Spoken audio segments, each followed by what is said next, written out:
Sam So Howell's now in Seattle. I called this on our podcast that I did with you you guys. called this. That was one of the first things I thought when I saw the move. You called it, and I was kind of.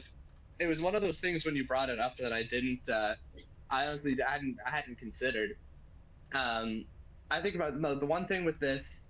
If I'm to give my opinion on the Sam Howell trade now, um, I think that I don't love them giving up. I know it's just a pick swap, and we downgrade from a third to a fourth, so it's not like we're giving up a third round pick. But I still don't like a pick as high as a third being thrown around in there.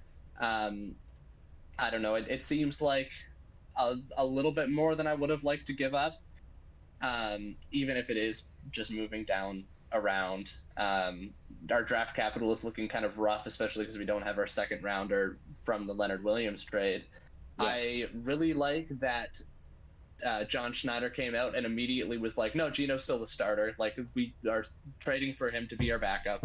I'm very glad that they did that right out of the bat. And that we didn't have, I mean, we're still going to have these storylines anyways, but hopefully we have less stupid off-season storylines. It's like, oh, Sam Howell's coming for Gino's job. I don't know. Like, He's I don't coming. trust that at all. He's coming. So here's the thing that everyone listens to the 7K pod knows I'm entirely biased towards Sam Howell because he's a former Tar Heel. So I'm going to put that out of the way. But, look what Sam did last year. This is the guy through 60% of the year was leading the league in yards passed and was up there in touchdowns and had no offensive line, no real help. And now he gets to go to a team with three major weapons, an O-line that still needs help, but has a really good running back core back there, much better coaching that he has. So I think, it is Gino's job. Make no mistake about it. This is Gino's job, but you could do worse than Sam Howell as your backup. I mean, all respect to Drew Lock in the game he had against Philly. I think that's a game the Seahawks fans will always treasure. That Drew had that game. Best of luck to him with the G-men. But Sam Howell is your backup. You could do a lot worse. Yeah. And I do think it's a smart move in that regard, just because of, especially after what we saw last season, with as many backups that got playing time. Like, I completely agree with that. Like, if we're just looking at this move purely from like you got probably one of like top. I don't. Is it too much of a stretch to say like top 5 backup quarterbacks? If like I don't think up so. there Sam, even if more. you looked at all the quarterbacks in the league, Sam is a top 35 quarterback. Yeah, I would agree with that. I think again, and it also is the kind of thing. I know we're like, Simon, you were kind of mentioning this before we hopped on here, but it's very much because the conversation was whether the Seahawks are going to draft a rookie or not. I still think it's a possibility, but he's definitely someone you can develop too. I mean, if they end up drafting a rookie, do you run with 3 quarterbacks at that point? That's more my question as to what Seattle's I saw Penix for them for a lot of drafts before they went with Howell, and now I don't know. Like, I don't think you're looking at a Penix or a Bo Nix. You're maybe looking more now at the Spencer Rattlers, the Jordan Travises, and I think a team will take a Jordan Travis, but they probably will put him on the injury report. Like, for those that aren't familiar with Jordan Travis, he was the FSU quarterback this year, and their bowl hopes kind of got dashed, unfortunately, because Jordan Travis's injury, and the collection committee were a bunch of cowards and didn't want to have FSU play because Jordan Travis wasn't the starting quarterback for them anymore. Really good quarterback, but very serious injury. So a team like Seattle, if I were them, why not take Jordan Travis down the road and be like, you're not. How far do you think he's going to fall down the draft class? It depends on the medicals. I mean, I think this is going to be the same thing with Penix, right? Like, the medicals are going to probably sink both these guys. I think Penix is the fourth best, third or fourth best quarterback in this draft. But because of the medicals for Penix, he's going to fall down because of those knees. And for Jordan Travis, too, I think he could have been even ahead of J.J. McCarthy beforehand. But now those medicals are really going to hurt him. He could fall as far as the 5th or 6th round. Ooh. Oh, yeah. And you got to think Seattle would be more than okay with doing something like that. Yeah. I mean, that's a lot of picks to spend on backup quarterbacks if you group it together with the Sam Howell move, but I don't know. If I was Seattle, I definitely would be scared. You just put him on IR and just let him take the season. I mean, not enough teams do that. I mean, I'm sure you guys talked about this for the NHL trade, like what the Vegas Knights do for their injury side of things, right? I mean, we've seen it more in the NBA more recently, right? Like you look at, what Chet Holmgren did last year, right? Chet probably could have came back and been part of the push for the Thunder to make the playoffs, but like, why would we bother? So I would do the same with the Jordan Travis this year. And if you're Seattle, you're weighing your quarterback options right now.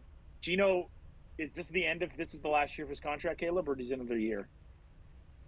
I believe I think this is the the last last year. year, and even if it's not, it's one of those things where they can get out of it very easily. Right. So, he'll have Howell breathing down his neck. And if not, if you decide to draft somebody else, then you at least put that pressure onto Gino. I mean, you look at that Seahawks set, shouts to Tyler Lockett, man. Like, put that guy up in the rafters, like restructuring his contract. Every Seahawks fan I know, Yep. like, loves that guy. And there's a reason why. Like, He's restructuring that incredible. contract, man.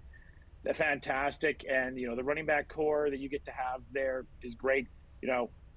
I love everything that Seattle has this year. I just thought the defense was a little up and down, and I thought there was 2 games I watched that Gino I thought lost for them last year when they could have won, but he was injured last year. So you get a healthy Gino, and now they have a quarterback that like I said, for a good part of the year was leading the league in yards. And if they need to make the moves, they know they have a guy that can possibly, have big games. I think the biggest set of games you remember for Sam Howell were those games that the Commanders had against the Eagles, and he looked unbelievable in those games. Oh yeah, and I mean, I know that John Schneider even mentioned, you talk about the Eagles games for Sam Howell, but also the game he had against the Seahawks was another good one. I was there in person in Seattle watching that game, and the Commanders kept it close with us, and he had a pretty fantastic game. And they played well above my expectations and almost sent me home crying. But it was, obviously the big.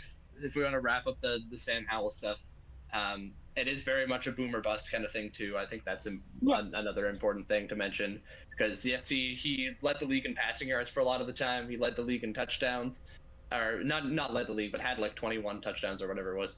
But he also had like 21 picks. He did. He went 21 and 21, so he's got to clean that up. He did have some very sloppy picks. Yeah, and that's the fear. So he's got to clean that up. But that's something that can hopefully be coached out. That's, I think, what the Seahawks are probably betting on.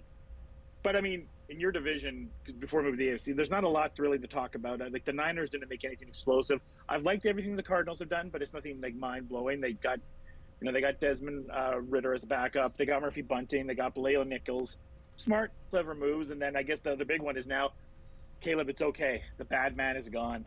The bad man is gone. He can't hurt you anymore. He can't hurt you anymore. It's so nice. Aaron Donald. That was one of the since the Seahawks have done kind of nothing all the free agency. I think that's the best notification I've had crawl across my phone screen. Yeah, no, it's the kind of thing where obviously, especially in like the prime Russ years, I feel like that was when he was most a thorn in our side, especially because he was in his prime. That's when he was racking up like 20 sacks or whatever it was. It's crazy to see Aaron Donald go this early into his career. Only been there for 10 years. Yeah, it felt like it wasn't surprising though, honestly, because we've been talking about it after the Super Bowl. Yeah, he talked about it after the Super Bowl. I'm surprised McVay stayed now all that time. McVay's got to go coach Jimmy G. Yeah, I mean the Rams still have a good team around them. I mean, they've got good young offense. They got a first-round pick this year. Yeah, for the first time in forever. They were able to retool through the draft so well last year. Like it's so very scary as a Seahawks fan. So good. They drafted very, very good. I do think, like I said, I do think the Rams and Seahawks will switch places this year. In the NFC, like we talked about before we moved to the AFC here, like I don't see the NFC changing too much. I see Bucks and Falcons switching and Rams and Seahawks switching. And I mean, I don't really see much different really in where everything goes. Maybe a Dallas falls out. I mean, we didn't really talk too much about the Cowboys because there's nothing to really talk about. There was this bizarre Stefon Diggs rumor that I think was just the internet trying to do something because there was nothing super exciting happening this afternoon. So like, hey, maybe Stefon Diggs get traded for Michael Gallup. But yeah. So Aaron Donald's Hall of Fame, no doubt. Anyways, let's move to the AFC.